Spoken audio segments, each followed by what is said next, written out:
Hello and welcome to my channel. आप सबका इस चैनल में खैर मकदम और इस्तकबाल है।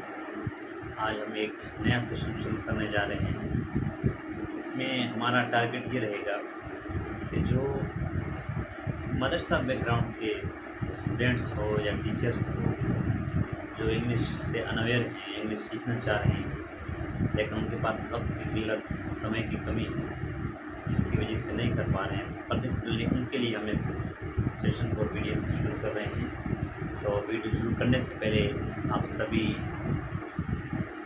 से रिक्वेस्ट है कि इसको सब्सक्राइब करें और आगे से आगे चैनल को शेयर करें ताकि ज़्यादा से ज़्यादा इसका जो है फ़ायदा दूसरे लोगों तक, बच्चों तक, टीचर्स तक पहुँचे।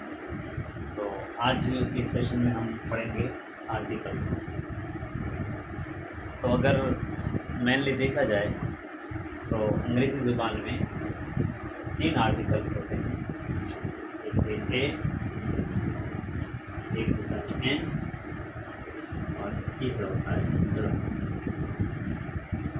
अगर मैं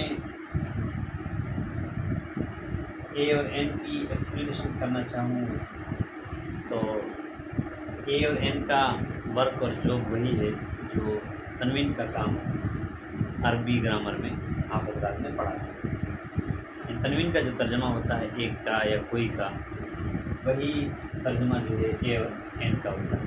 और द का काम जो मारिफा का है, अलिफ्लाम का काम या कोई मारिफा जो है उसका काम जो है द का।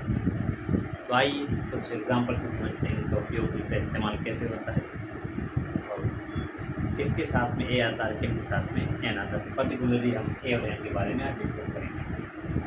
तो सबसे पहले इसमें एक चीज़ ध्यान रखने की यही है कि ए और एन इन दोनों का जो ताल्लुक है वो साउंड से, कुछ साउंड से, और साउंड भी जो है वोवेल से। इन दोनों का ताल्लुक साउंड से है और साउंड वोवेल से। वोवेल्स क्या होता है? जिस तरीके से अरबी ग्रामर में रुफिल्लत, अलिफ वाव और या रुफिल्लत कहलाते हैं, इसी तरीके से इंग्लिश ग्रामर में ए, ई, आई, ओ और यू। लिख देता हूँ यहाँ बोर्ड पे, ए, ई, आई, ओ और यू। इनको वोवेल्स कहा जाता है। तो इनका संबंध, ए और एन का संबंध और कनेक्शन जो है वोवेल्स के साथ में, साउंड के साथ में, वोवेल्स के साउंड के साथ में, आवाज़ के साथ में। इसका मतलब ये है कि जिसकी साउंड इन वोवेल्स से शुरू, यानी अ, ए, ई, उ, ऐसे हम जनरल भाषा में समझना चाहें तो जिसकी आवाज़ अ से हो, अब उसके ऊपर ए भी हो सकती, ई भी हो सकती, कुछ भी हो सकता है। आ, ई, उ जो हिंदी में पढ़ते हैं वर्णमाला, उसमें जो इससे अगर किसी लफ्ज़ की आवाज़ शुरू हो रही है तो हम उसको उससे पहले एक का मीनिंग देने के लिए एन का इस्तेमाल करेंगे। और जो वोवेल से शुरू ना हो बल्कि कॉन्सोनेंट से शुरू हो, कॉन्सोनेंट से शुरू हो, उससे पहले जो है कॉन्सोनेंट से शुरू जिसकी साउंड, उससे पहले जो है ए का इस्तेमाल करेंगे। वोवेल्स के साथ एन का इस्तेमाल और कॉन्सोनेंट की साउंड के साथ हम ए का इस्तेमाल करेंगे। कुछ उदाहरण देकर के मैं आपको समझा देता हूँ, जैसे एग्जाम्पल से। जैसे हॉर्स, हॉर्स, HORS, हॉर्स। तो हॉर्स की मैं बात करूँ तो हॉर्स ह से शुरू हो रहा है, इसकी साउंड जो है ह से। इसका मतलब है कि वोवेल्स में से, आ, ई में से नहीं है। जब वोवेल्स में से नहीं है तो यहाँ एक का मीनिंग देने के लिए हम जो है ए का इस्तेमाल करेंगे, ए का प्रयोग करेंगे, ए का यूज़ करेंगे, एन का इस्तेमाल नहीं करेंगे। या इसी तरीके से हॉस्पिटल है, या हम स्टूडेंट ले लेते हैं, जैसे एक विद्यार्थी या एक स्टूडेंट, स्टूडेंट कहेंगे, एन स्टूडेंट कहेंगे, क्योंकि इसका साउंड जो है वो एस से हो रहा है, वोवेल से नहीं हो रहा बल्कि कॉन्सोनेंट से हो रहा है। तो हॉर्स और स्टूडेंट दोनों कॉन्सोनेंट से हो रहे हैं शुरुआत, इसलिए हम इससे पहले एन का इस्तेमाल नहीं करेंगे बल्कि ए का इस्तेमाल। और एन का इस्तेमाल जो जिसकी साउंड जो है वोवेल से शुरू हो, जैसे बात करूँ मैं एप्पल, एप्पल, एप्पल ए से शुरू हो रहा है।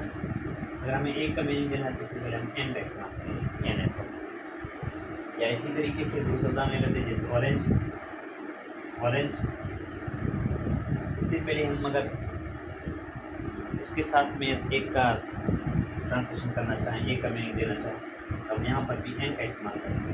این کا استعمال اس لیے کیا ہے کہ اس کا جو ساؤنڈ ہے وہ وویل سے ای اس سے شروع ہو رہا ہے، اور ان کے ساتھ میں اے کا استعمال اس لیے کیا کہ ان کا جو ساؤنڈ ہے وہ وویل سے شروع ہو، کانسوننٹ سے شروع ہو۔ تو وویلس کو عربی گرامر میں حروف علت کہا جاتا ہے، اور کانسوننٹ کو عربی گرامر میں حروف صحیح کہا جاتا ہے۔ سو آئی ہوپ آپ کو یہ سمجھ میں آ گیا ہوگا۔ ملتے ہیں اگلے لیسن میں۔